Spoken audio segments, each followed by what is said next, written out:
Bienvenidos a La Trinchera, yo soy Cristian Sobrino y voy a comenzar este episodio con un cuento. Hace ya más de 10 años, en las altas torres de los edificios cristalinos de Atorrey, en uno de los bufetes más prominentes, trabajaba una joven abogada que se especializó, que hizo maestría, que se destacó en el área de derecho ambiental, derecho a energía, derecho regulatorio y incluso trabajó probablemente como una de las autores secretas de lo que fue la reforma de permisos del gobernador Luis Fortuño. Trabajó también en otros proyectos bien importantes de esa época, especialmente en el área energético.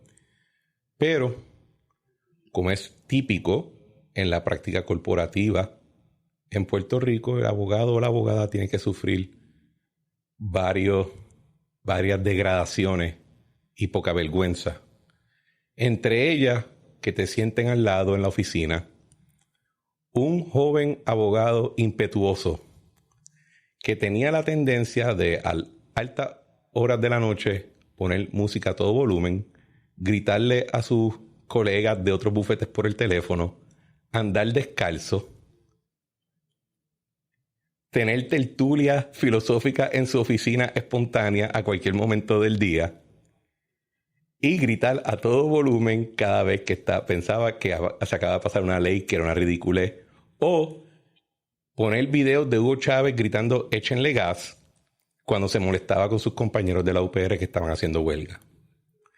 Esa abogada eventualmente terminó siendo nombrada comisionada del regulador de energía, a la misma vez que ese joven abogado sabía, por obra y gracia del Espíritu Santo y la falta de juicio de un gobernador, resultado ser el agente fiscal de todo el gobierno de Puerto Rico. Y esa abogada está con nosotros ahora, nuevamente, frente a ese abogado, después de todos los cuentos y todos los malabares. Y hablo de la distinguida licenciada Lilian Mateo, comisionada del Negociado de Energía de Puerto Rico. ¿Cómo estamos? Muy bien, buenas tardes y encantada de estar aquí contigo y de reconectar después de tanto tiempo. ¿Tú crees que más o menos esa fue una descripción? Sí, fue bastante acertada. Te faltó, yo creo que decir que yo creo que me dijiste que íbamos a tener una fiesta continua allí y creo que yo te dije, I don't think so. Sí, después renunciaste y te fuiste para otro lado. Pero fuiste muy buen compañero de oficina y la pasamos bien. Era chévere. Sí. Y creo que de ahí, de hecho, de esa amistad en ese bufete, esas horas, yo aprendí mucho lo que era la práctica regulatoria y empecé a empaparme el tema energético. Sí. Y creo que le terminé sacando jugo a eso mucho después. Sí, sí. Además de que tú eres como una esponja. Cualquier tema es de fácil comprensión y fue un placer realmente trabajar contigo. ¿Qué es lo que tú haces ahora mismo como comisionada del negociado? Y para estar claro, por ley, quiero ser claro que ella no está hablando a nombre de la comisión, del negociado. Están hablando a nombre propio, porque solamente Edison Avilés, que es el presidente, puede hablar a nombre del negociado. Pero ¿cuál es la labor más o menos que se está llevando a cabo o que tú llevas a cabo allí? El negociado de energía nace en el 2014 y básicamente se convierte en el ente independiente que fiscaliza el sector energético en Puerto Rico y regula a los que están realizando operaciones en ese sector, principalmente en aquel momento a la Autoridad de Energía Eléctrica. Ya hay otros jugadores en el sector de energía y el mercado está evolucionando, pero pasó atrás la época en la que la autoridad se autorregulaba y se establecía sus propias tarifas y tomaba todas las decisiones. Entra el negociado de energía y entonces se empieza a hacer un proceso de planificación más amplio de qué va a suceder en el mercado de energía en Puerto Rico y cómo se deben comportar todos los jugadores que están en el sector, incluyendo la autoridad y ahora Luma, que es el otro jugador significativo en términos de tamaño de su operación, pero hay múltiples otros jugadores, desde compañías que son productores independientes de energía, que tienen contratos con la autoridad para venderle la energía. ¿Cuáles son esas? Tienes a Pattern en Santa Isabel, tienes... son los molinos de viento. Los molinos de viento, está el proyecto de Punta Lima, que fue el que María destruyó, pero que se está reconstruyendo. Y tienes una serie de otros proyectos alrededor de Puerto Rico de sistemas fotovoltaicos que ya llevan algunos de ellos quizás una década o más produciendo energía, inyectándola a la red para que entonces la autoridad la venda a sus clientes. ¿Y Genera Puerto Rico también ahora es parte de ese grupo? Genera es el más reciente de los regulados y entra en un contrato similar al de Luma en el sentido de que es un operador del sistema, no va a ser el dueño de las unidades generatrices ni nada por el estilo, y lo que viene es a operarlas. La gran diferencia entre los dos contratos, a mi juicio, es que las unidades fósiles están en un proceso de retiro en el que se van a ir retirando paulatinamente y de manera organizada, dándole entrada a las renovables, así que el contrato de Genera debe en su momento también desaparecer cuando haya ocurrido ese retiro en o antes de la fecha del contrato o el tiempo que nos tome hacer eso. ¿Y AES y Ecoeléctrica también son regulados o ellos tienen un tratamiento aparte? Ellos son regulados. Lo que pasa con ellos es que la operación es más simple en el sentido de que ellos tienen una operación que es para venderle energía a la autoridad, no hacen todas las cosas complejas que hace la autoridad del lado de generación o que hacía del lado de transmisión e distribución, pero son regulados, son algunos de los que venden energía bajo PPOAs, pero ellos son de combustibles fósiles. Ecoeléctrica está utilizando gas natural y AES, pues como todos sabemos, utiliza carbón. Exacto. Y las compañías que ponen placas solares residenciales, ¿esos son de ustedes? Hay algunas de las compañías que sí nosotros las regulamos porque lo que se dedican es a la venta de energía a la persona que está en esa casa. Las que lo que hacen es vender el sistema e instalárselo a la persona y no tienen nada más que ver con la persona, esas nosotros no las regulamos. Esas las regula DACO porque son como un instalador de un equipo. Así que por eso es que DACO está metido en el revolú. Por eso es que DACO está metido en la situación de la que se ha hablado en los periódicos en cuanto a las quejas sobre cómo han funcionado los sistemas y las vicisitudes o problemas que algunos consumidores han presentado, han dicho tener. Pero en ese sentido nosotros las veces que hemos ido a la legislatura lo hemos explicado y entiendo que la legislatura está tratando de buscar la forma de cómo atenderlas para que el consumidor tenga una idea más clara de dónde tiene que ir. De hecho, yo creo que esas son las que más proliferan en Puerto Rico porque ya que hay las compañías de instalación, exacto, porque hay productos de financiamiento para adquirir sistemas que han hecho que aquellas personas que tienen acceso a esos productos de financiamiento lo que hagan es adquirir el sistema y no entrar a un contrato a largo plazo con una compañía como sucedió al inicio. Al principio era más ese tipo de contrato. Sí, era más ese modelo de negocio. Ahora la mayor parte lo que hay son instaladores. Eso no quiere decir que hayan compañías que regresen a ese modelo de negocio. Uh-huh. Cada modelo tiene sus virtudes y sus cons, pero ahora mismo lo que hay es muchas compañías. Y sobre todo con los banqueros sí. Me imagino que sí. Y ven acá, las compañías, como por ejemplo farmacéuticas, sí, o algunas compañías más grandes que montan su propio generador de gas o de solar, lo que sea, ¿ustedes intervienen en eso? En esos tipos de sistemas que son de cogeneración, si es un sistema detrás del metro y no constituye una microred ni ningún otro arreglo que esté reglamentado, nosotros no intervenimos. Eso es un arreglo que tiene el cliente para suplirse probablemente parte de su demanda y nosotros no intervenimos. Cuando ya se configuran como una microred o como alguno de los otros arreglos que la reglamentación establece, ahí sí entramos nosotros. Ok. Y, por ejemplo, los proyectos de poner postes, que hay veces que se anuncian, el negociado aprobó X proyecto de reconstrucción. Uh-huh. Ustedes no ponen los postes. No.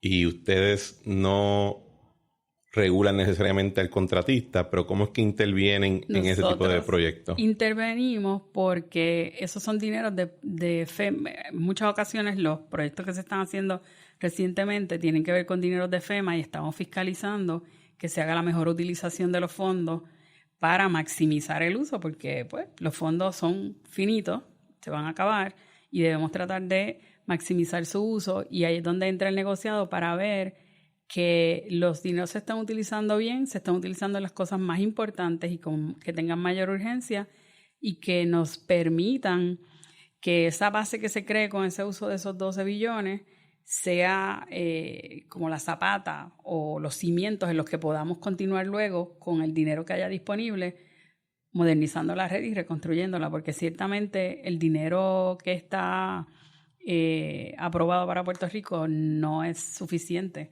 para reconstruir la red completa. No lo va a hacer.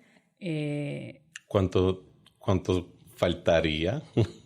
Falta dinero. Bastante. Falta dinero. Son proyectos que son caros, fueron décadas de no darle el mantenimiento apropiado y son sistemas caros. Así que faltaría dinero, pero estamos tratando de que se haga lo más importante y lo que va a servirnos de escalafón para entonces seguir con el trabajo. ¿Cuán difícil es contestar una pregunta sobre este tema que no asusta a todo el mundo que va a subir la luz?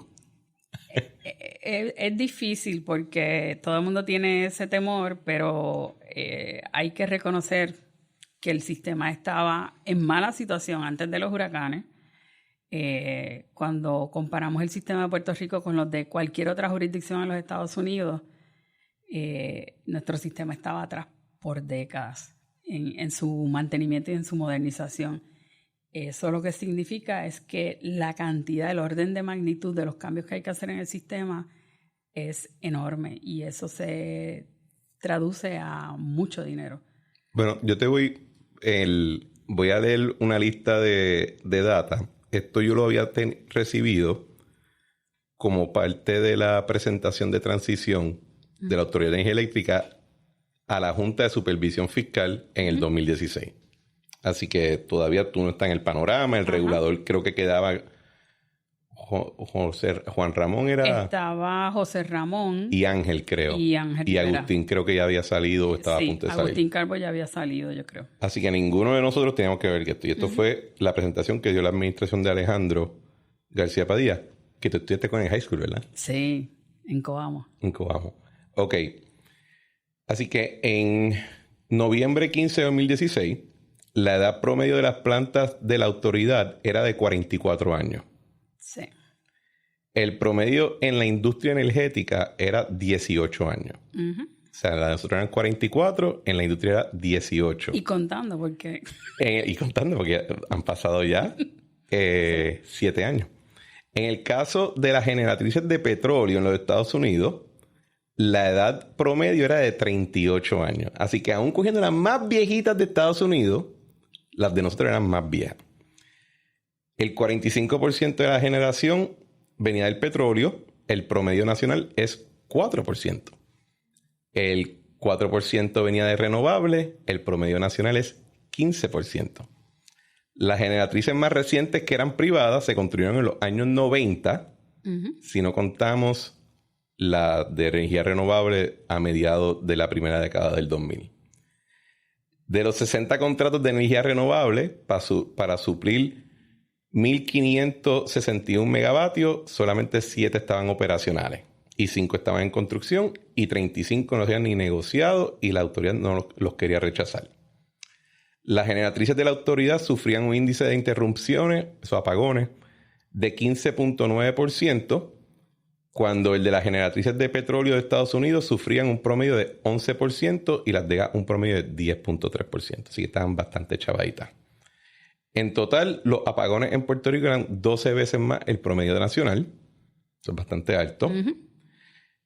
Sin hablar de los términos financieros, porque ahí ya terminamos en la quiebra, todo el mundo está claro. La tarifa base no se había revisado hasta el 1989 cuando se supone que cubriera los gastos operacionales básicos, y tardó 4 años para que la comisión, antes que ustedes llegaran, pudiera aprobar una nueva tarifa base, y como quiera por la quiebra no creo que se pudo haber implementado totalmente. No había acceso a los mercados. Se estimaba que para reducir la tarifa 1 centavo kilovatio hora había que reducir costos por $173 millones recurrentes. Y las reformas operacionales que se habían podido llevar a cabo en ese cuatrenio nada más habían proyectado ahorrar $212 millones anuales. Una situación bastante difícil. Difícil, no, un descojón. Eso es lo que era un descojón. A mi juicio, parte del gran problema de la autoridad fue que se perdió de vista que aunque sea una entidad gubernamental, es una corporación pública que hace unas diferencias en términos legales, pero siempre la gente la veía como otro ente más de gobierno, había que manejarla para tú perpetuar la continuidad de los servicios, tenías que manejarla como una empresa, no que fuera para lucro, pero como una empresa. Tomar las decisiones pensando en cuál iba a ser el futuro para la empresa, y en muchas ocasiones no necesariamente eso fue lo que sucedió. Y terminamos en la quiebra con un sistema que está obsoleto, con un sistema que tiene muchísimos problemas y que además de eso fue golpeado severamente por 2 huracanes, por 3 ahora, después de Fiona.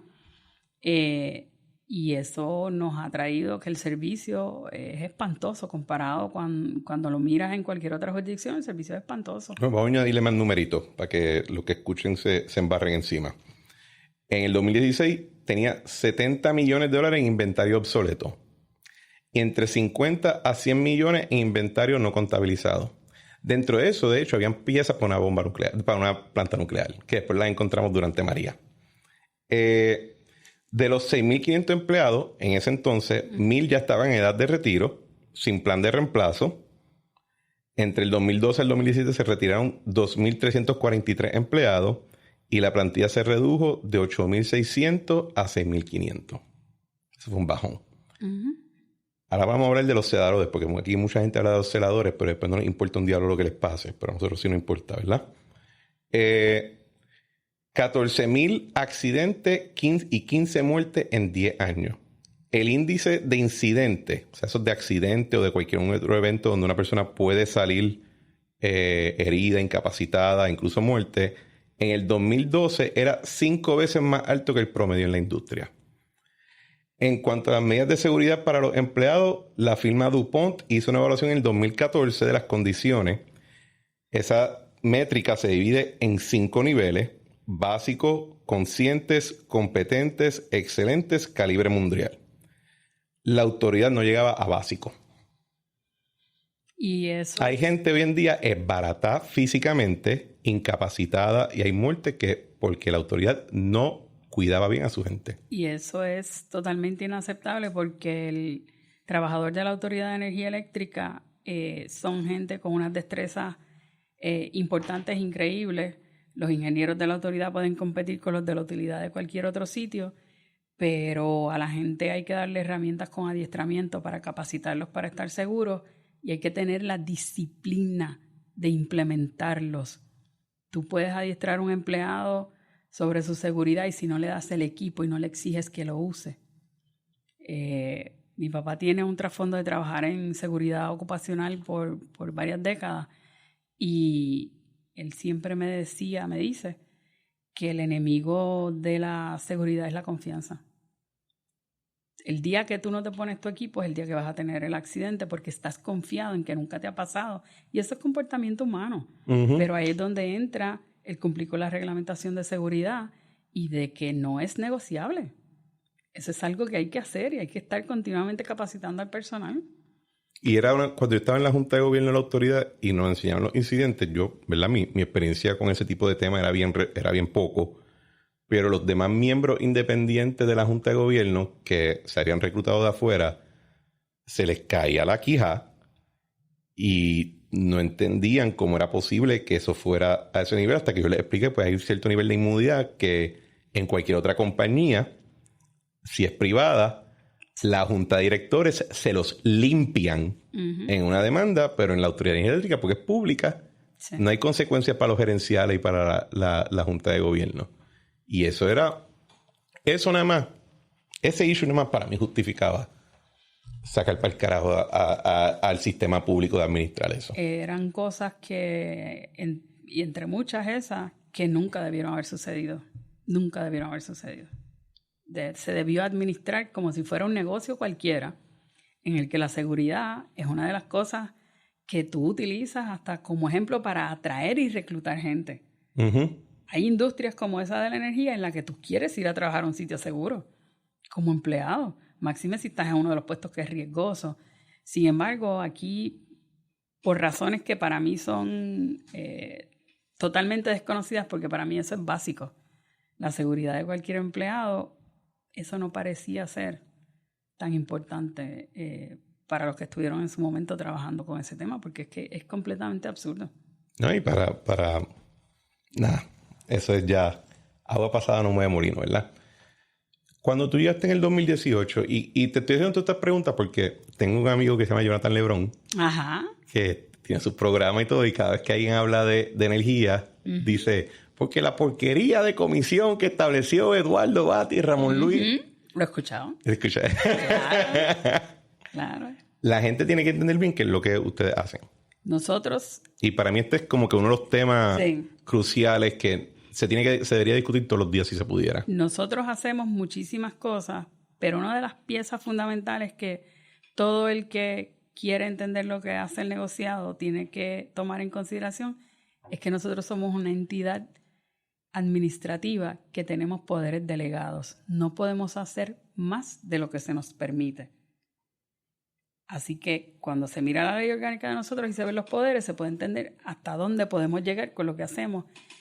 Dicho eso, el negociado ha sido muy, muy estricto y enérgico con las cosas que ha hecho y ha empujado hasta el límite en dónde podemos llegar con el poder que tenemos en nuestra ley orgánica. Pero hay cosas que, aunque nosotros querramos, no se pueden hacer. ¿Cómo que qué son cosas que ustedes no hacen? Yo no puedo, por ejemplo, decir que no voy a hacer una reconciliación en la que se modifiquen los factores y aumente el precio del kilovatio hora si aumentó el petróleo, porque lo que va a suceder es que no va a haber dinero para poder pagar el petróleo que se está quemando para ofrecer el servicio, y entonces lo que va a suceder es que no vamos a poder prestar el servicio. O sea, hay unas limitaciones que ni el negociado, ni Prepa, ni nadie las debió haber hecho.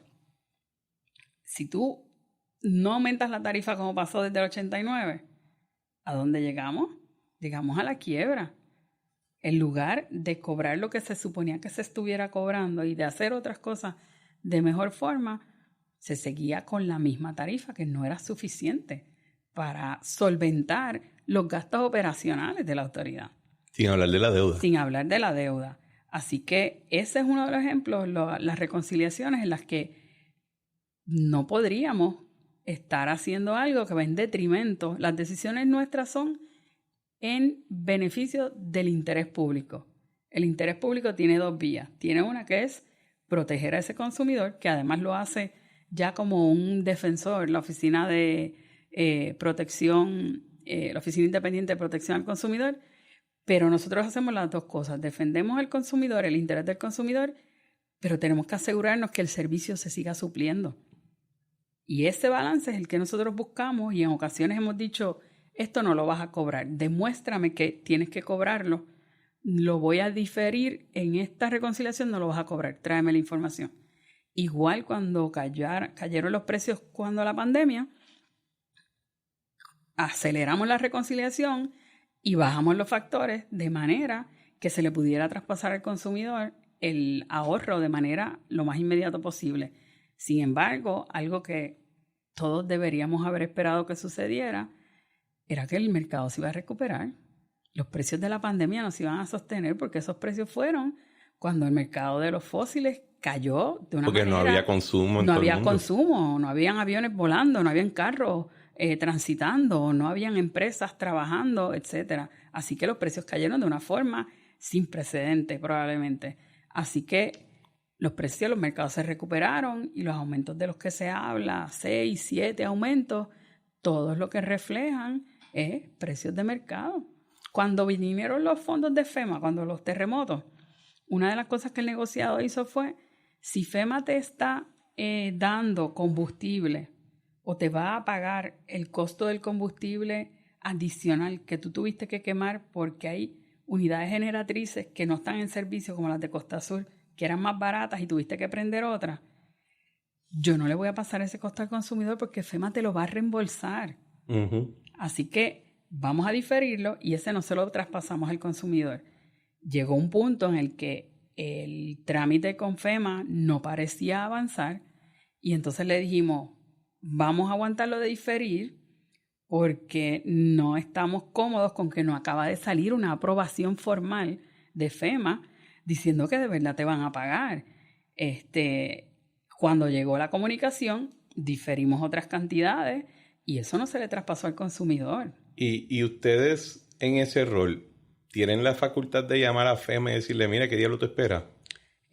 Nos hemos comunicado o le hemos pedido a la autoridad o a la entidad que sea, tráeme una comunicación de la agencia, tráeme la evidencia de que te van a pagar. Pero tú no te puedes montar en los zapatos, tú no te puedes poner los zapatos de ellos. Nos comunicamos, pero nosotros no los regulamos a ellos. Lo que podemos es comunicarnos con ellos y entender cuáles son los pasos que faltan. Y en ese sentido hay buena comunicación. Pero el negociado ha diferido costos siempre que se puede. Nadie quiere pasarle un costo al consumidor que de otra manera tú lo podrías haber evitado, pero hay situaciones que cuando el costo es el del petróleo, por eso es que hay que salirnos de la dependencia de los fósiles, porque es un mercado que nosotros no controlamos en lo absoluto, es volátil y vivimos y morimos con el mercado de los fósiles. O sea, yo he hecho varias presentaciones a través de Puerto Rico en distintas conferencias sobre la factura y cómo se mueve. Y nosotros las gráficas muestran totalmente claro cómo cambia la factura, con las subidas del petróleo. Porque la tarifa no se afecta con eso, es una partida aparte. La tarifa, el costo, el factor que yo le aplico, el costo por kilovatio de esa parte base no se afecta. Pero el que se afecta es el de las cláusulas de ajuste de petróleo, de combustible. Pero... que consumen 70 y pico % de la factura. Sí. De 60 a 75% de la factura de un cliente promedio se va en el factor de la cláusula de ajuste por combustible. Cuando yo estaba bregando el tema de enmendar el sistema regulatorio energético, habían quienes me decían que cuando se hizo esto en el 2014-2015 originalmente, uh-huh, la idea era que el negociado iba a imponer el contrato. Como por ejemplo, ellos tenían en su cabeza que el negociado, en ese momento era la comisión, uh-huh, iba a imponer contratos de energía renovable, etcétera. Iba a llevar a caso los procesos hasta de subasta y todo. Que esa era la idea que ellos tenían en ese momento. Eso es algo que... Bueno, eso ha evolucionado. Okay. Los primeros contratos de energía renovable fueron negociados bilateralmente entre la Autoridad de Energía Eléctrica y los desarrolladores. Y esos son de los que tú mencionaste, los 60. La próxima serie de contratos fueron los que se renegociaron. Uh-huh. Esos nosotros los vimos y nosotros los tenemos que aprobar. Pero no lo puedes imponer. Bueno, yo creo que... No, te estoy haciendo la pregunta. Que le podemos decir a la autoridad, entre en el contrato. Lo que yo no puedo hacer es externamente sentarme yo a negociar con alguien y decirle a la autoridad, acepte este contrato. Okay. Así que desde la figura de regulador, nosotros vemos el contrato, examinamos de nuevo si es en beneficio del interés público, si le conviene a los consumidores y conviene al suplido de servicios, y entonces autorizamos a que la autoridad otorgue el contrato, lo firme y empiecen a hacer el proyecto. En la nueva fase en la que nos encontramos ahora, ocurrió lo que debería estar ocurriendo, que es que son procesos competitivos. Uh-huh. Para de verdad tener una señal del mercado, saber de verdad cuáles serían los precios de la energía. Y salió el tranche 1, entonces nos llegan a nosotros los contratos para verificar que están contratando lo que se supone que estén contratando, como en todo proceso regulatorio, y se aprueban. Y ya vamos para el tranche 2, que está bajo evaluación, y esta vez usamos un mecanismo un poco distinto, porque el proceso del primer tramo se tardó demasiado. Así que se le quitó el proceso de unilateral a la autoridad del manejo de ese tramo y ahora se instituyó un comité que tiene participantes de la autoridad y hay un tercero que es el que está manejando el análisis de las propuestas y está corriendo más rápido que el anterior y así se van a seguir haciendo los demás. Ok. Sí. Y entonces... Así que llegó a algo como así, lo que decían. Es que es lo que se hizo en el 2014-2015, ¿verdad? Lo hicieron 15 minutos ante la quiebra. Y la quiebra pues cambió casi todos los presupuestos. Cosas, sí. O las propuestas originales. Yo creo que la idea original es que el negociado o la comisión iba a ser como un tipo de junta de supervisión fiscal. Que entonces pues llegó la federal. Bueno, se supone que ahora nosotros coexistimos con la Junta, como muchas otras entidades gubernamentales lo hacen. En el momento en que la Junta se vaya, queda solo el regulador tomando decisiones sobre el sector energético. Ahora ellos todavía toman decisiones porque tienen la facultad y la jurisdicción sobre el plan fiscal, y el plan fiscal incide en muchas de las cosas. Así que ahora estamos los dos, cada uno en su rol. En un momento, cuando haya el phase-out de que la Junta salga, se queda el negociado solo. ¿Y cómo es la relación ahora? Porque en un momento era un poquito tensa. Ellos decían que querían un regulador independiente hasta que fuera independiente. Yo creo que es buena la relación. En mi experiencia ha sido buena. Ha sido buena. Obviamente hay algunos puntos siempre en los que ambas partes pueden pensar soy yo el que debe decidir, pero en raras ocasiones son mutuamente excluyentes esas situaciones. Así que estamos coexistiendo mucho mejor que antes. Y ven acá, en términos de cómo funciona la oficina, ustedes son 5, ¿verdad? Somos 5 comisionados, sí. ¿Se delegan el trabajo o está el presidente trabajando y de vez en cuando los llama y dice, mira, vengan a la oficina que necesito un voto? ¿Cómo es que funciona ese...? Bueno, nosotros funcionamos, si te puedo decir, quizás como el Tribunal Supremo, porque somos un cuerpo colegiado.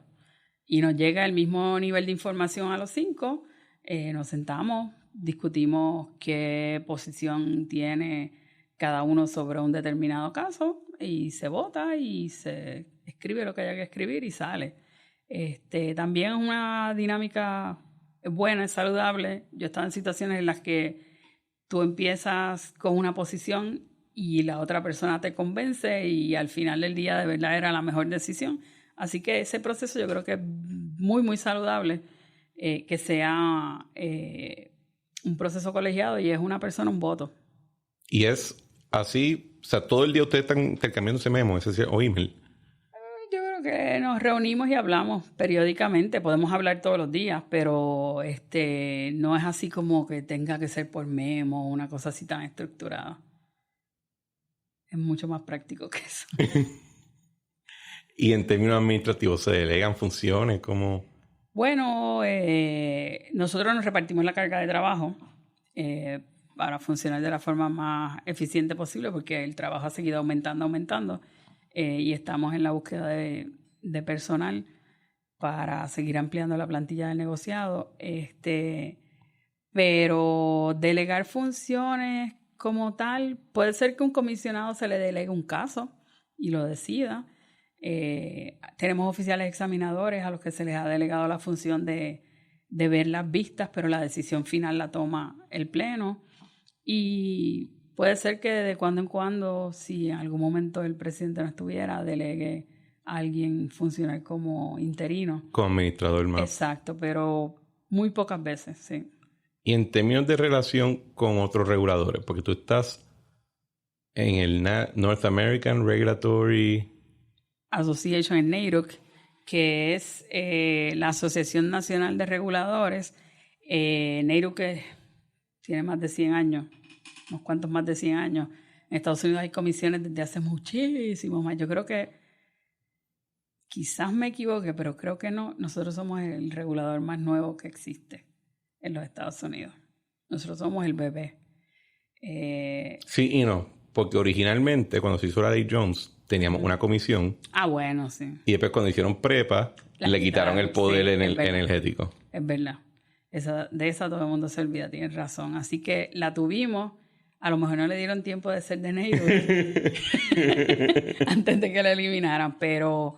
y tenemos muy buena relación con los reguladores de otras jurisdicciones de Estados Unidos. ¿Cuál es el más wild?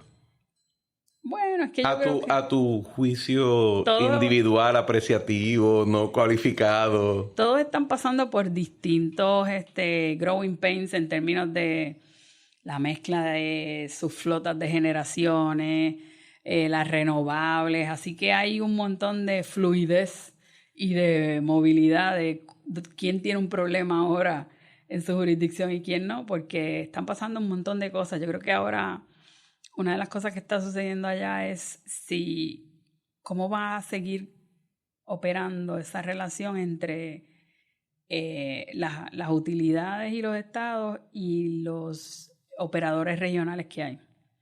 En Estados Unidos hay varias jurisdicciones que se han unido voluntariamente y han creado un operador regional que es el que despacha. Okay. Aquí el mercado es pequeñito, así que eso no creo que nunca vaya a suceder, pero ahí hay unas dinámicas distintas porque hay muchos de los estados que se han comprometido con carteras de energía renovable agresivas, entonces el operador todavía tiene que continuar cumpliendo con esas funciones. Así que hay ahora mismo, y fue uno de los temas recientes, unas luchas o diferencias entre cómo esa relación va a continuar, porque ciertamente responden a distintas cosas. El operador regional trata de que se suple el servicio siempre y de que sea a un menor costo posible. Entonces las renovables tienen unas intermitencias y unos retos. Entonces si la gente que está en el regional quiere energía limpia, tú vas a tener que salir a comprar energía limpia para hacer ese despacho y quizás no la tengas en la flota del área. Son unos retos. Yo creo que todo el mundo está pasando ahora mismo por unas situaciones de cambio de paradigma a todos los niveles en los mercados energéticos. Transmisión, distribución, generación. Yo tuve un invitado, no sé si escuchaste ese episodio, que se llama Emmett Penny. Él es un investigador y reportero, pero él está bien en el marco de energía nuclear y está metido bien en esa discusión. En Estados Unidos ahora está resurgiendo el tema de la energía nuclear con los módulos pequeños. Que lo que se está hablando a nivel de Estados Unidos es que ya no se va a construir plantas grandes, que ya eso es una idea y un tema del pasado, que lo que se utilizaría serían estos artefactos modulares. Y hay algunas jurisdicciones que su reglamentación, su política pública se lo permite y están mirando a eso, mientras que hay otras que han decidido descartar la energía nuclear como parte de la... aquí, por ejemplo, en Puerto Rico es ilegal. Ahora mismo la ley creo que lo prohíbe. Ahora mismo no está contemplado en ninguna de las leyes la utilización de ese tipo de energía. ¿Sí? Y del lado de generación, pues moviendo a transmisión y distribución, esto de los microgrids.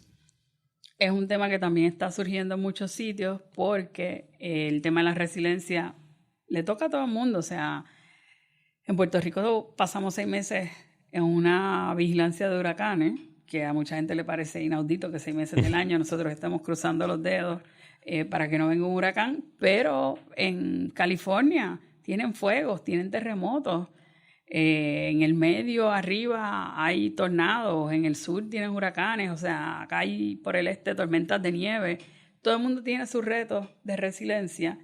Y el hecho de que con las situaciones del cambio climático se están haciendo más frecuentes y hasta más intensos los eventos, todo el mundo está pensando en mecanismos y formas en las que pueda asegurarse de tener resiliencia. Y las microredes son uno de los mecanismos que todo el mundo está mirando hacia ellos y viendo cuál es la mejor utilización para ellos en su sistema. ¿Y cuáles son los retos en Puerto Rico? Cuando estaban trabajando la ley del 2019, recuerdo que ese era un tema hot. Y todo el mundo hablaba. Yo le escuché diciendo, todos ustedes están en el garete. Eso nunca va a pasar. Pero si lo quieren poner en la ley, tremendo. Hagan lo que ustedes quieran. Al final del día esto opera según la física, no lo que ustedes quieran. ¿Es algo viable según lo que ustedes han visto, lo que están trabajando?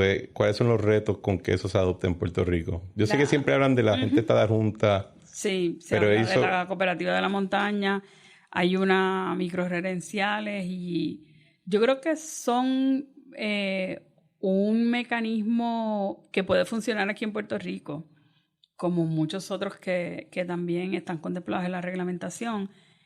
Hay que ponerle atención a cómo diseñarlos y hacerlos. Todos los modelos de negocio pueden variar dependiendo de cuál es tu modelo. Así que dependiendo de los combustibles que uses, dependiendo de la comunidad o el sitio que tú quieras energizar con esa microred, pueden variar. Ahora mismo en Puerto Rico nosotros estamos pensando en este año trabajar muy posiblemente en un tema que puede facilitar aún más las microredes, y es el tema sobre la utilización de la infraestructura de la Autoridad de Energía Eléctrica por parte de terceros, como sería una microred, y que se reciba la compensación que sea razonable recibir por la utilización de ese equipo, porque ya lo estaría utilizando solamente esa entidad y los usuarios de ellos, los clientes de ellos. Así que rebasado esa situación, deben florecer. Hay un componente de que hay que explicar, comunicárselo correctamente a la gente. Las microredes pueden salir más caras de lo que la gente piensa, pero si tú tomas en consideración el valor que tiene la resiliencia, a lo mejor no son tan caras.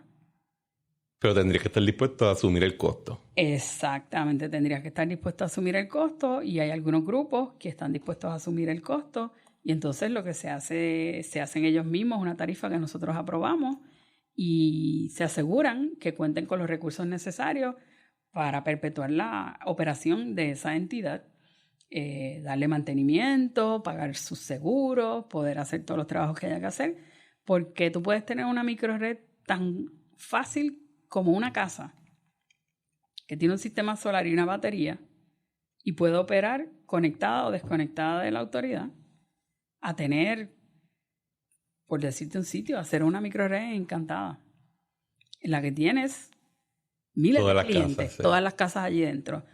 Esa necesitaría muchísima más generación, dependiendo de cuál es el portfolio de generación que tenga, etcétera. Así que pueden ir de lo más simple a lo más complejo. ¿Y tú has visto que hay algún grupo que esté preparado ya? Yo creo que o que tenga la sofisticación financiera y de ingeniería necesaria para eso. A la oficina ha llegado gente que yo creo que sí que la tiene. Ok. Sí, y que tienen proyectos que están ya suficientemente definidos como para que tengan un modelo de negocio claro, que yo creo que pueden ser factibles. Pueden ser factibles realizarlo. De hecho, las microredes personales nosotros no las regulamos. Esas son las que tienen la gente en su casa. Cuando se desconectan. Cuando se desconectan y que tienen su batería. Así que de esas hay montones. Sí, hay mucha gente que después de los huracanes, el que no tenía baterías decidió adquirir baterías, y entonces pueden operar de forma aislada o en paralelo con la red. Y algunos lo que hacen es que dejan la batería para resiliencia, y entonces el resto del tiempo, cuando no hay alguna interrupción de servicio, sea por algún fallo en el sistema o por un evento natural, pues operan conectados en la red en el programa de medición neta. Ok, y en términos de... el programa de medición neta, ¿cuál es la diferencia entre la microred y eso? En una microred, tú vas a ser cliente de la microred. Se establecería una tarifa, y una de las cosas que hay que empezar a refinar es si los que están en la microred también pueden estar metidos en medición neta, porque tiene un impacto distinto, y eso es una de las cosas que va a resurgir en la discusión de esto, porque no debería suceder lo que en términos de regulación se llama un subsidio cruzado, que un grupo de personas esté subsidiando con un burden demasiado alto a otros. Uh-huh. Y hay que estar bien pendiente de cómo operan los distintos programas para asegurarnos que todos estén operando con el objetivo con el que se crearon y sin tener esos cross subsidies que pueden ser nocivos. Y eso no es solo de aquí de Puerto Rico, es un tema normal y constante en regulación. Así que hay que ver cómo funcionaría. Una persona que no está en una microred y que está en medición neta, y cuando digo microred no digo la personal, sino en una microred definida, por decir una urbanización, esa persona típicamente no tiene instalado un sistema que le cubra toda la necesidad de su casa. A veces por decisiones financieras del costo del sistema, a veces por la cantidad de espacio que tiene en su techo. Así que esa persona lo que hace es que durante el día en esa casa se consume la energía que generan las placas solares o se le mete a la batería. Por la noche, la persona está importando energía de la red si no prende la batería. Así que en ese caso, la persona está usando la red como una batería e intercambia. Si la persona importa más de lo que exportó, que no estaba usando, pues entonces ahí se compensa. Se compensa, pero entonces, y ahora en Puerto Rico lo que se está haciendo, y se compensa al final del año, cuando se hace como si fuera una reconciliación, que fue lo que la ley prescribió, y de hecho entiendo que la ley establece un tope, y que ese exceso lo que hace que se va al departamento, se le atribuye al Departamento de Educación y creo que a otra entidad gubernamental, pero yo creo que casi todo el mundo está construyendo los sistemas para netearlos, que sea un offset al chavo. Okay. Así que esa exportación a la red sin medida no debe... No lo están viendo. No la estamos viendo. Yo creo que en el momento en que hagamos una tarifa, que debe ser en el próximo caso tarifario que ocurra, se haga una tarifa de a qué precio yo le puedo vender a la red, y ahí tengamos la figura completa del prosumidor, que es alguien que consume, pero también produce. Ahí probablemente la gente se va a sentir inclinada a diseñar quizás los sistemas de una forma distinta, pero actualmente entiendo que la mayor parte de los sistemas se piensan en que sea cero la importación. Y en términos de, ¿hay que hacer estudios para eso? ¿Cómo es el proceso? Para la tarifa. En general. Bueno, hay que realizar... Porque en la ley hay requisitos de 37 estudios diferentes, etc. Sí, no, pero para la tarifa lo que se hace es que o el negociado la empieza motu propio o la puede solicitar algún consumidor y que el negociado en su discreción entienda que es necesario empezar un proceso tarifario, o que la solicite la Autoridad de Energía Eléctrica a través de Luma, que sería quien haría la petición, según el contrato otorgado entre la autoridad, P3 y Luma. Y en esa petición vienen todos estos economics de cuáles son los dineros necesarios para poder operar la autoridad. Y se hacen distintas tarifas. La autoridad ahora mismo tiene lo que se llama el libro de tarifas, que hay decenas de tarifas distintas para distintos clientes comerciales, distintos clientes industriales y residenciales. Y entonces se hace un proceso administrativo en el que se evalúa si efectivamente ese requisito de ingresos es adecuado para que la utilidad pueda proveer el servicio que la política pública les requiere que provea. Si está por encima de lo que se supone, pues el negociado tiene la potestad de decir no, es menos que lo que me estás pidiendo.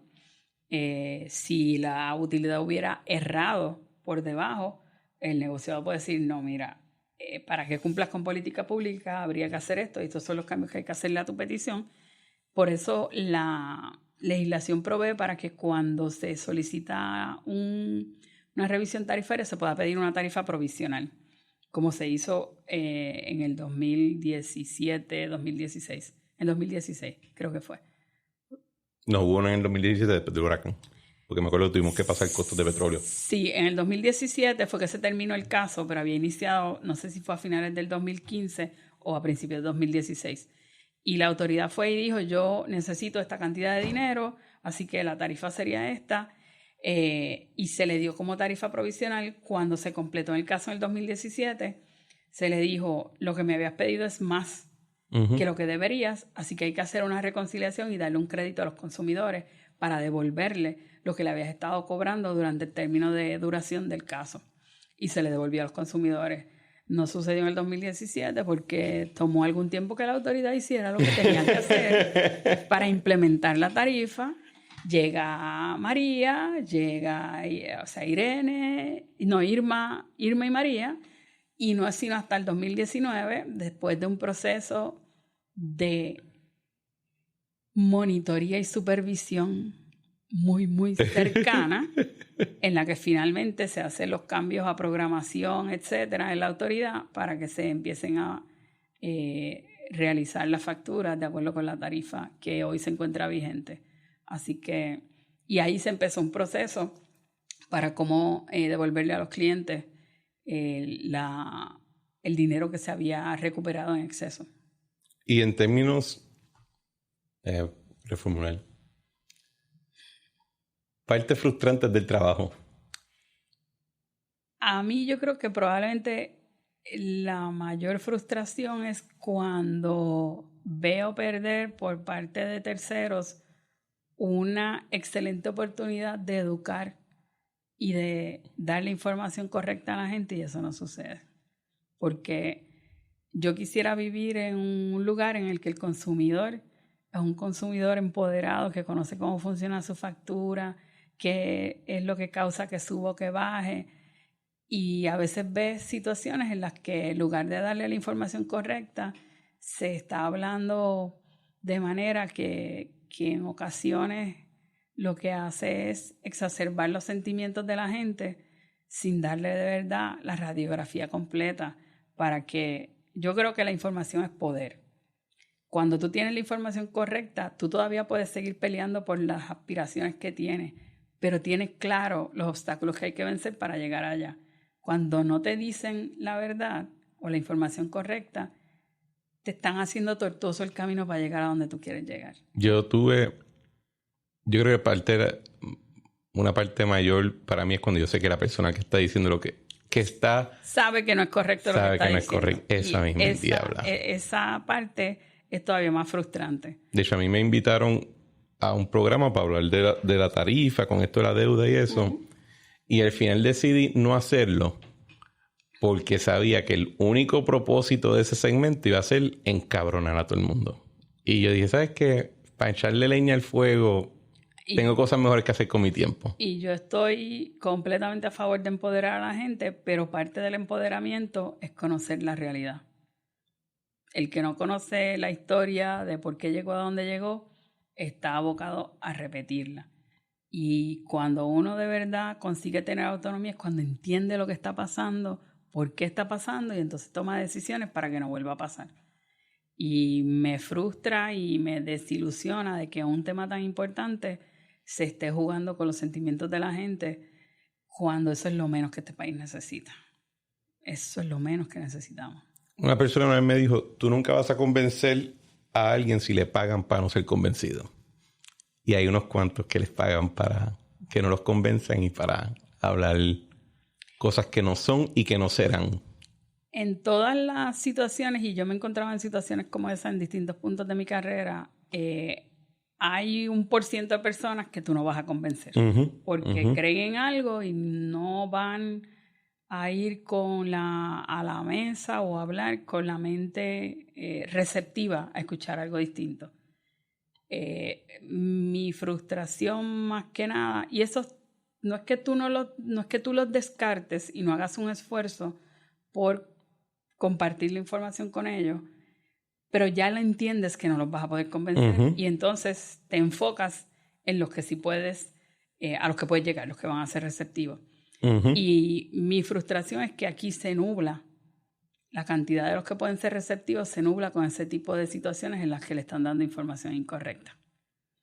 Podría haber más receptividad si la información fuera la correcta. Moviendo un poco el tema, porque creo que ya te exprimió como 50 minutos de discusión educativa y técnica. Hay un tema que tú trabajabas mucho, que es el tema de permisología, de reglamentación ambiental, de construcción, etcétera, que está muy en boga. Sí. Nunca ha parado de estarlo, pero creo que recientemente está más en relieve. Sí.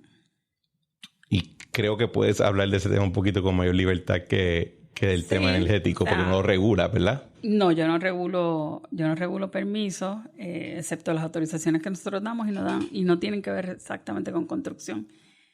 Puerto Rico históricamente ha tenido un problema con permisos que, a mi juicio y a base de la experiencia que tuve con la ley durante la administración del gobernador Fortuño, que participé del lado de la práctica privada, ayudando en la preparación de la ley, es una combinación de multiplicidad de autorizaciones, número de permisos que te requieren, pero también tiene que ver, a mi juicio, con la cantidad de recursos que se destina al proceso. Okay. Porque si además de yo pedirte muchos permisos, después no tengo suficiente personal para verlos, porque yo tuve clientes que no tenían ningún problema con solicitar el permiso, era el tiempo que tomaba que lo vieran. Y no quiero que me malinterpreten, ellos no pedían que lo vieran en 1 o 2 días, era que no fueran 6 meses. O 1 año. O 1 año. O 2 años. O 2 años. Esta era la queja de ellos. De hecho, tuve una vez un cliente que tiene una compañía muy exitosa aquí en Puerto Rico, que tus oyentes, prácticamente todos probablemente van allí, que tuve a la directora de la división legal de ellos, a la General Counsel, que me dijo, si yo hubiera sabido que conseguir permiso en Puerto Rico era tan difícil, no hubiéramos abierto ninguna tienda allí. Y ese día a mí me dio vergüenza ajena. Me dio vergüenza porque no le pude decir que no, que estaba en lo incorrecto. ¿Pero eran permisos complicados, ambientales o eran...? No, permisos de uso. Vea, ¿por qué hay un permiso de uso? Yo abogo por eliminar para siempre el permiso de uso. Punto. No existe. No lo quiero reformar. No quiero hacerle cambios. No quiero cambiar el reglamento. No existe, no puede ser impuesto. Literalmente no hay posibilidad de que alguien te diga no tienes permiso de uso. Porque eso es imposible. Porque eso es una locura si hay zonificación. Bueno, lo que pasa es que... Porque si yo compro algo dentro de una zonificación ya establecida, yo tengo que pedirle uso a alguien para hacer eso, que ya está autorizado en la zonificación. Lo que pasa es que el permiso de uso viene luego de un permiso de construcción, y en el permiso de uso es que tú te aseguras de que el negocio o estructura está seguro y capacitado para el propósito que se está proponiendo usarse. Ya debes haber rebasado básicamente lo de la construcción, porque te hacen unas inspecciones durante el proceso de construcción, y antes de empezar a construir tienes que haber obtenido alguna autorización o confirmación de que está de acuerdo con la zonificación. Y te conectó, y bomberos tuvo que darte la certificación, y energía eléctrica te tuvo que haber conectado, y acueductos te dio el agua. Esas te la dan con el permiso de uso. ¿Pero por qué no quitamos el permiso de uso? Es un papelito. Lo que pasa es que no es tan difícil manejarlos. Lo que hace falta es personal. Aparentemente, bueno, yo conozco muchos, aquí en esta calle hay negocios que han cerrado porque no le han dado el permiso de uso 1 año. Sí, o sea, he escuchado las historias de terror. Yo entiendo que es una combinación de pobre manejo de tecnología y falta de personal, porque no puedo pensar por qué alguien tiene que estar esperando porque vaya un bombero a un sitio tanto tiempo, excepto que sea que no tienen personal para eso. A mí me tardó 3 meses en el 2014 o 15 conseguir un cambio de nombre de dueño para un permiso de uso para la Concha y para el Vanderbilt. Ya estaban construidos, ya estaban operando. Been there, done that, y eso no se supone que sucediera porque la ley decía... In rem. No les importa... No es... Y por eso yo digo, si no se va a administrar bien y cuando yo haga la reforma no voy a cambiar a todos los mamíferos que la administran, pues elimino el problema, punto. Y existen diferentes formas en las que se puede atacar, pero hay que hacerlo con los recursos adecuados y con el norte adecuado de qué es lo que se quiere lograr, porque no puede ser algo que sea cosmético. Yo creo que la ley... Anarquía. Queremos hacer una anarquía protocapitalista. Tampoco puedes tener una anarquía, porque te puedes encontrar sitios en los que alguien montó un negocio, y el sistema no tiene sprinklers o no tiene algo. Bombero. Y se quemó medio humanidad allí dentro. Para eso existe el certificado de bombero. Lo que pasa es que tú lo juntas ahí. Es una situación en la que tú tienes a bomberos y tienes a la licencia sanitaria si se necesita para ese establecimiento y con eso te sacan el permiso de uso. ¿Estás enamorada del papel? No, yo no estoy enamorada del papel. Para mí deberían ser digital ya.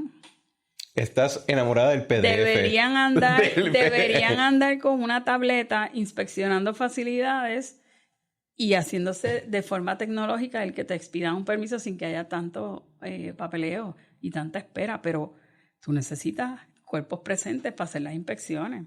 O entonces, si no, tienes que cambiar la forma en que pides los permisos. Pero la queja mayor es el tiempo de espera. Y de parte de los empleados de las agencias que están dando los permisos, la queja mayor es falta de personal. Pues entonces, hay soluciones para esas cosas.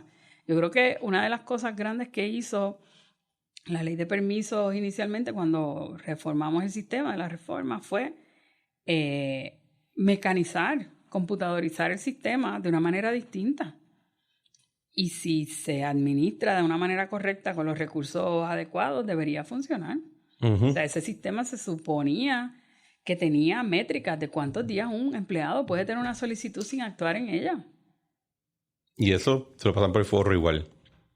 Ahora mismo yo no estoy al día exactamente de qué es lo que está sucediendo. Bueno, ahora hay una ley nueva también diferente que no es... Pero había mecanismos mucho más fáciles que ir a la oficina regional y preguntarle a alguien por qué este permiso está en este estatus todavía. O sea, hay formas de monitorear y de establecer métricas y de supervisar que se estén haciendo las cosas de forma adecuada. Pero hay que ir de frente. People are policy, como se dice, y si no vas a poner enough people... o the people don't want to change the policy. Exacto, necesito. Pues yo creo que empezar a simplemente cortar los nudos gordianos y que Dios que reparta suerte hasta cierto punto. Porque es que, mira el problema que, por ejemplo, hay ahora, que es un tema que a mí me aterra. O sea, todo el pique que hay ahora con el tema de la zona marítimo terrestre, uh-huh, en gran parte es el resultado. Y yo no estoy diciendo que debemos eliminar la zona marítimo terrestre, está claro. Yo solamente creo que se le elimina el permiso de uso. Eso para mí no tiene sentido. No, eso, uh-huh, yo creo que existe para darle un confort no existente, no real a XY burócrata. Pero no hay nada que el permiso de uso te da que no ya se esté de alguna manera u otra atendiendo con otros certificados y otras vainas que se piden. En términos de la zona marítimo terrestre, creo que hay 2 personas para hacer los deslinde a nivel de recursos naturales.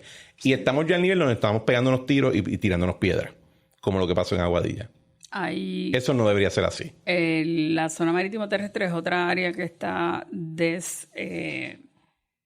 descuidada. Históricamente está descuidada, no tiene suficiente personal. Esa división de recursos naturales nunca ha tenido suficiente personal. Y si tú quieres de verdad supervisar de una forma adecuada la implementación de una ley, tienes que tener gente que pueda supervisarla y que pueda implementarla. Yo creo que una de las cosas que tiene que surgir en cuanto al área marítimo terrestre es que tiene que haber una sola regla, una sola vara. Si queremos la zona marítimo terrestre libre, tiene que estar libre de todo el mundo. Eso va a costar unos cuantos billones. Hay mucha gente que relocalizar. Y no son de los hoteles necesariamente. No, en Puerto Rico hay de todo con ese tema y hay multiplicidad de comunidades que no son solo la de La Parguera, que tienen sistemas sanitarios al mar. ¿Cómo fue? Repite eso. Hay comunidades en donde no hay sistema sanitario. Y todo el agua sale... Y el agua sale al mar y nadie habla de eso. Y las propiedades sin título. Sí, hay multiplicidad de problemas y yo no digo que tenemos que sacar a todo el mundo hoy, ni nada de eso, pero las reglas, si se van a aplicar, se tienen que aplicar de manera uniforme. Y en ese sentido, el impacto sería unos cuantos billones. Bien significativo. Se desplazarían comunidades. Cuando se hable del tema, hay que hablar del tema de una forma responsable. Creo que tú me decías cuando estábamos mucha gente. Fuera del aire, ¿cómo era? Consistencia intelectual, ¿cómo era? Verticalidad intelectual. Los temas hay que uno atacarlos con verticalidad intelectual porque no se puede hablar parcialmente de la verdad. Hay que hablar con la verdad y la única forma de hacerlo es así, porque ahí es cuando tú vas a saber de verdad cuánta gente estás impactando. Si quieres de verdad llegar al logro que tú quieres llegar, si lo que tú quieres es atacar a un segmento, pues eso es distinto. Es otra agenda. Eso es otra cosa. Eso es otra cosa. Si lo que queremos es tener la costa de Puerto Rico a todo alrededor de ese perímetro limpia, y yo no estoy diciendo que se deba o no se deba hacer. Yo lo que digo es que los impactos son muchísimos más de los que se hablan en la prensa o en los artículos que uno ve. Bueno, Lilian, gracias por tu verticalidad intelectual y por venir al programa. Gracias por la invitación. ¿Qué cosas chulas vienen por ahí en el docket? Bueno, vamos a estar trabajando ya empezamos con lo de los carros eléctricos. Ok. Mi hermano va a estar pompeado con eso. Eso yo creo que es una de las primeras oportunidades que hemos tenido en Puerto Rico de por fin no estar tratando de alcanzar a los demás, sino empezar a trabajar con el problema y tener la pauta. Máxime cuando los carros eléctricos, con la situación que tiene la red nuestra, si todo el mundo empieza a cargar el carro eléctrico cuando llegue a su casa, se nos va a caer la red. Así que hay que empezar a utilizar mecanismos como los que se utilizan en otras zonas, que son time of use rates, que tú lo que tratas es de, si cargas a esta hora es un precio, si cargas a esta hora es más caro, para mover comportamiento y que la gente, entonces buscando precios más bajos, impacten la red de una forma distinta y que se carguen los carros cuando no es el pico de la red. Y entonces tengo que prender menos plantas pickers, que son las caras, y puedo evitar colapsos en la red o mal funcionamiento. Y eso también va a atender el tema de dónde van a poner los cargadores, sí, etcétera. Se está tratando de que se empiece esa planificación en un sentido de parte de eso se va a encargar el mercado. Uh-huh. Nosotros emitimos una decisión en la que se le aclaró al sector que el proceso de carga del vehículo es un proceso que es comercial que nosotros no vamos a regular. Okay. Sería como pararte en una gasolinera. Claro. Y muy probablemente sería DACO quien lo vaya a regular. Nosotros vamos a estar detrás de la máquina en la relación de consumo y probablemente trabajando con todas estas otras iniciativas de tarifa, con el residente en su casa y con el comerciante que va a cargar en su propiedad. Pero ese cargador, esa relación es completamente entre el consumidor y el vendedor en ese punto. Eso no se va a considerar una venta de energía, sino que se considera un servicio. Okay. Y entonces el mercado la va a empezar a regular. Típicamente los precios pueden variar dependiendo del tiempo que te toma cargar. No te van a cobrar lo mismo si en 5 o 15 minutos. Va a llegar un momento que van a ser 5 minutos probablemente, pero que en 15 minutos tú cargues un carro contra 1 hora o 2 horas. Okay. Eso tiene un valor y probablemente te van a cobrar más caro el de 15 minutos porque tú tienes la movilidad de casi 15 minutos. Le toma a uno estar en una estación de gasolina ahora, más o menos. Bueno, entre el que entraste, pagaste la cosa y qué sé yo, que sería casi similar. Si yo tengo que esperar 2 horas, pues ya el valor no es el mismo, voy a pagar menos. Así que el mercado va a empezar a regularse el mismo y van a empezar a surgir los sistemas. Se está trabajando con el dinero en conjunto con el Departamento de Obras Públicas y con el Programa de Política Pública Energética y otra gente para ver cómo se van a utilizar los dineros federales en NEVI, que es para los sistemas de recarga. Pero esos dineros tampoco van a ser suficientes en términos de la densidad poblacional que hay en Puerto Rico y va a haber que tomar algunas medidas en el sentido de que hay que asegurarse que también lleguen a las comunidades desventajadas y de ingresos moderados, que es a veces donde los mercados no van a satisfacer las necesidades. En términos del $1 billón que anunciaron del Departamento de Energía y eso ¿ustedes están involucrados de alguna manera? Nosotros no estamos necesariamente involucrados en la repartición o la cualificación de las personas para los fondos, pero en términos de sistemas, lo que hemos dejado saber es que se debe destinar algún dinero para los cambios que pueda ser necesario hacerle a la red cuando se pongan los sistemas. Así que, pero entiendo que el gobierno local y el Departamento de Energía Federal están trabajando sobre cuáles van a ser los requisitos que tiene que llenar una persona para recibir fondos de ese programa, para asegurarse que lleguen a las personas más desventajadas, incluyendo personas que tengan alguna incapacidad. Okay. Que son los que más sufren cuando hay problemas de resiliencia también. Claro. Pues Lilian, gracias por lidiar conmigo con este tema tan... Ha sido un placer. Siempre. Pues esto ha sido otro episodio de La Trinchera. Como siempre, damos las gracias por sintonizar, por compartirlo con sus familiares, con sus amistades, con sus compañeros de trabajo y hasta con sus enemigos más feroces. Siempre les pedimos que dejen reviews positivos 5 estrellas con palabras lindas en Apple iTunes. Si van a ser negativos, se las pueden reservar. Son unos amargados y a nadie le interesa con porquería su vida. Y como siempre, le damos gracias a Eric Harper por nuestra música Spirit of España y a Claudia Rosario por nuestro arte. Nos vemos en la próxima.